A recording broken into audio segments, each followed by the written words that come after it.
We're here to talk about cities today. And when you think about cities, they're essentially created to create proximity and critical mass. Proximity and critical mass allow us to have the right mix in order to create places for the right services of people, like health and education. They also allow us to have the critical synergies that allow for a culture to grow and to be born in the heart of these cities, and also a place for economic and commercial progress. So when we talk about cities, it's all about bringing people closer and bringing people together. But in recent times, our cities have betrayed us a little bit. In the last 100 years, our cities have grown in a way where we've allowed ourselves to grow beyond our means. And where people used to run to the baker and run to their blacksmith, today we have to ride a car for everything. And essentially, as beautiful as this photograph is, it's not a beautiful picture. It's a picture of cars taking over. Everything in our cities today is built around the car. Streets, bridges, highways, and we're in a city that's kind of a victim of that too. As much as we love LA and I spent a lot of time here, we spend a lot of time in the car. So, what do you do when you're doing this to start to build a new city? A lot of cities around the world, like Paris, is trying to bring back that proximity and have 15-minute neighborhoods where you can get to where you want in about 15 minutes and get to the school, to the library, to the medical facility, and so on. New York City is trying to have a 20-minute city. Well, these work with the existing legacy. It's like a refurbishment job, right? What do you do when you can start from scratch? Well, the first thing that we did when we looked at NEOM, which is essentially a 26,500 square kilometer area, that's about 10,000 miles the size of Massachusetts or Belgium, is to say, but isn't it an opportunity to first start thinking about nature conservation? So what NEOM first did is to say, let's conserve as much of this nature as possible.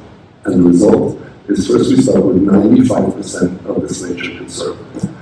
If I describe to you the territory a little bit, on the far west side is the coastal desert, a beautiful landscape connected to the coast, a coast that has some of the most incredible coral in the world, and you'll get to hear about this a little bit more.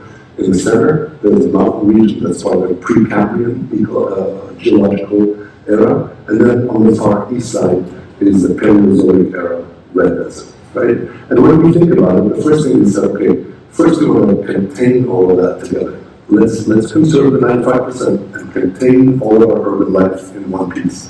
However, we all know from examples of Detroit, of Los Angeles as well, of Houston, that when you do that, the inside tends to die. The inside tends to be, to bring inner city problems. People want to be closer to nature, closer to the outside. So what is a model of a city, a shape essentially, that can allow us to be connected to nature at all time?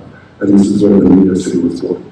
It's a city that allows everybody in their home, in their school, in their university, to be connected with nature, to be a step away from nature, with the city right behind you, and not only have a park, like Central Park and Hyde Park that are great, but to have one of the largest parks in the world. Now, once we've put the idea of the New York City together, what came out of that is a single line of infrastructure, a single line of water, energy, waste, and a single line of transport infrastructure. Meaning you begin to move from any one place to another with one stop, you don't need to change at stations and so on.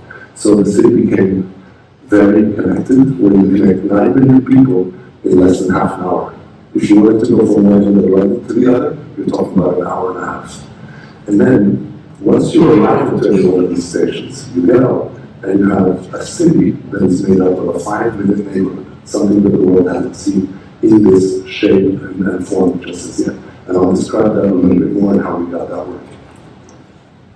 So when we come to describe the numbers, we have 1,600 square kilometers of area taken up by a traditional city, happens to be London. In NEOM, we're talking about the same population, 9 million, in terms of 34 square kilometers. And that's not an incremental change, and that's the opportunity that we have building a city from the ground up. You see some other numbers here, but that's essentially the important. Now, when you also talk about a linear city, right, you'd say that's when you're stretching it over 100 miles, what's the infrastructure look like? Well, with the infrastructure or with the city becoming 2% of the size of a natural or more traditional city, you're talking about 30% less infrastructure costs, which means that there's more to do other things with that. And of course, you'll hear from all of our other colleagues, like Dr. Manal said earlier, we're looking at an entire region with 100% renewable energy, 100% sustainable water, and a whole sort of circular economy system. So the whole city becomes just a model for what future cities could be. Now, part of the line, which is the the western region, which is essentially the coast and the mountain region, is something that we call the mirror line. And the mirror line is essentially a portion that we decided to take a linear city to the next level. A linear city could have been just a series of villages connected with each other, doing all the things that I said, but let's take that whole idea of proximity to a different level.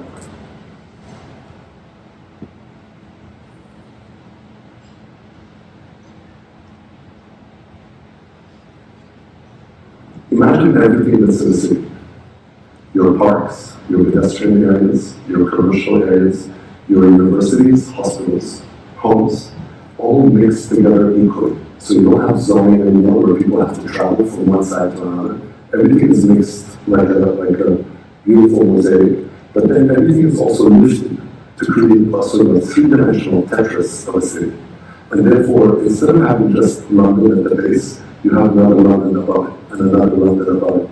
And therefore, within 5 minutes, generally we talk about 25,000 people neighborhood, meaning within 5 minutes I can reach the services that a 25,000 neighborhood could provide. A clinic, a gallery. Now, because of this layered city and the ability to move almost through wormholes between levels of the city, as we do with apartment buildings relative to a house, now you're able to reach 80,000 people within 5 minutes.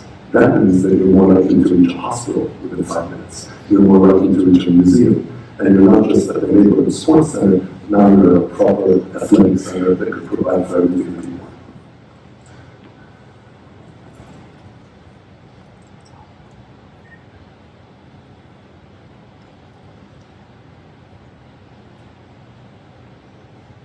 So with that came the idea of zero-gravity urbanism, meaning the NEOM looked at, is it worth reinventing cities as we have them today?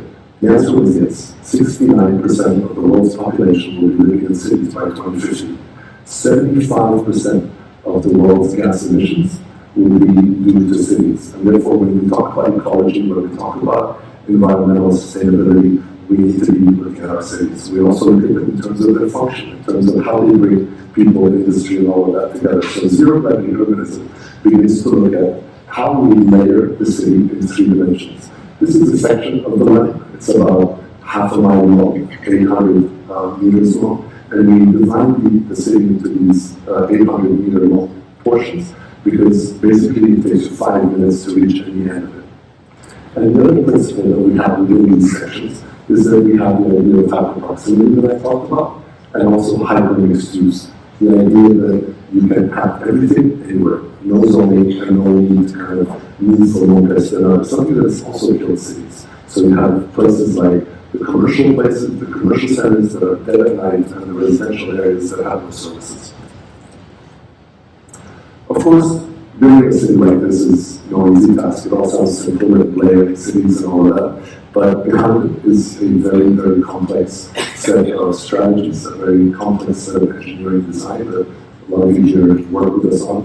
And what this allows us is to digitize the design like cities have never been digitized before. Meaning, the city is made up of components. There's a chassis, so to speak, that is at the base of all of this, which is the structural infrastructure to carry this vertical city up, the water, the energy, and all the transport services that run horizontally and vertically. But also, there is a component of everything that a city is made up of. So we're going to allow for industrialized construction, similar to the Ford model when they first built cars, meaning that everything is going to come in parts from all over, including from NEOM itself, to be put just in time, to allow less wastage of time, because we're moving very fast, but also a much less loss of resources. There are a couple of features to the line, and one on the far west side, which will probably be some of the most spectacular places to live ever. It's going to basically be the cantilever that shoots out about 650 meters, just about, a little less than half a mile, out into the water, into a bay, and is going to be supported just floating above the water. And behind, over to the other side, is going to be the Sinai Peninsula. You have the Red Sea, and you also have the Gulf of Mexico. So you can only imagine the inside of that. Now, something to say about the mirror, as we have it on the screen right now, is that the mirror is meant to basically protect from outside storms, sandstorms, high wind, etc., because the line is going to be at 500 meters high, so you're going to get a lot of rain. And the thing to understand also is that you're going to be able to see out of the glass. So it's one-way glass, so it's not a wall, we're not living in a confined area. It's going to be very much like Malibu, this kind of strip of living where you have sea on one side, mountains on the other, except that instead of having Malibu, you're going to have Manhattan, just running through between these little sort of two bays. The other is the hidden arena. This is an important part of the line. The hidden arena is where we're beginning to build the line. We're beginning to build the line here, and we're also going to build the airport on the other side, the far east side. And they're going to be connected by what is this line, a transport corridor that's going to connect both sides in under half an hour. The hidden arena is essentially a great place to start because it connects us with the sea, with other places that we're doing in NEOM as well. So the first island and the first region that we're going to be completing by 2024 is the island of Sindala, and that's going to be a high-end luxury resort. But we're also completing what is Trojana, something that is in the mountain resort that's very much like Aspen, so to speak. It's going to have winter skiing and summer hiking and other activities, and that's up in the north side of the north central part of NEOM. And then we have Oxygon as well. Oxygon is an industrial port city that's also in the south, and this is going to be that place that kind of is going to be the epicenter of all of that interconnect. So we started with building 2 miles 1.5 miles of this linear city, in addition to the airport as a start. And there you have it. We started at 500 meters height, and we continue. As the topography rises, you're going to have the linear line kind of meet the topography, and then you're going to have a tunnel that takes you to the upper valley. And I think this is it. Thank you very much.